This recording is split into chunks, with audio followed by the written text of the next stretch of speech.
काही झालं ना तरी मी तुला प्रपोज करणारच.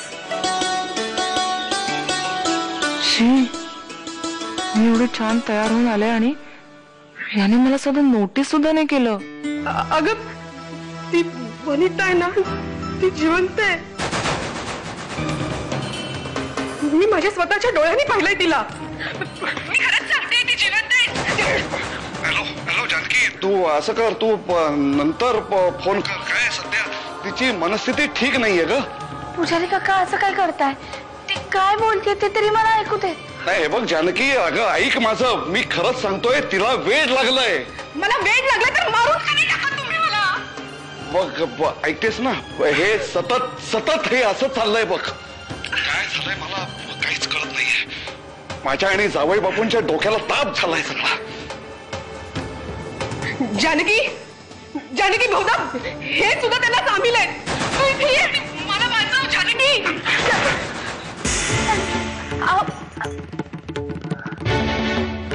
आर्यन, अरे मी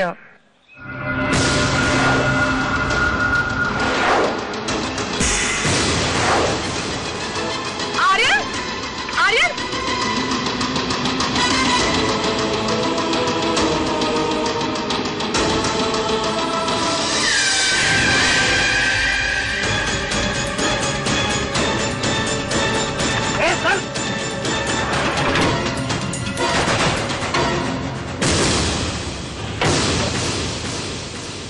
मला तुम्हाला काहीतरी विचारायचं होतं. काही अडचण आहे का? वनिताबाईंचं काय झालं? फक्त मला एवढंच विचारायचंय की त्या जिवंत असू शकतात का? काही अडचण आहे का? नाही, अडचण काही नाही. मला फक्त एवढंच विचारायचं होतं. नाही, त्या जिवंत असण्याची शक्यताच नाहीये. का?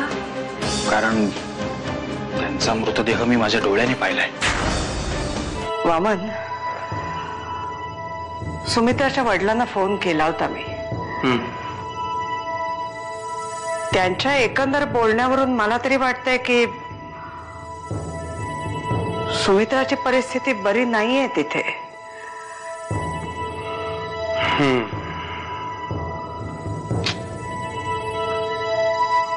काय करूया? जानकी म्हणते तेच बरोबर आहे. आपण सुमित्राला घेऊन येऊया इकडे.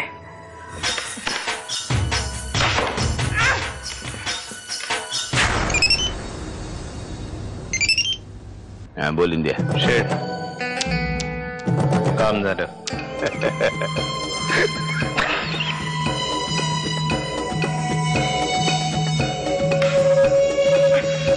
अचानक रमावतीला जायला लागतंय.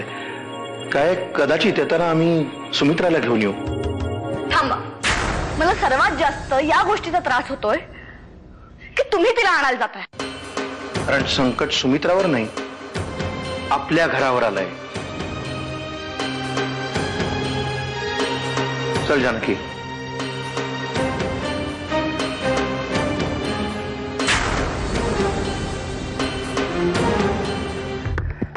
खूप महागात पडेल हे तुला. असं का? तुला माहिती नाही तू काय चूक करतोस ते. मला तू नकोस. माझ्याशी उलट बोलते ना ती, पण चूकच करते तू. हात सोड माझे, मग सांगते कोण कोणाला महागात पडेल ते. असं का? बापापेक्षा जास्त मस्ती दिसते तुझ्यामध्ये. आता नाही तुम्हाला देशोधडीला लावलं ना तर नावाची सुमित्रा नाही. सुमिताई, सुमिताई. आली आता माझी जानकी आली. तुझं बिंगच फोडते रे नालायका मी, बघच तू.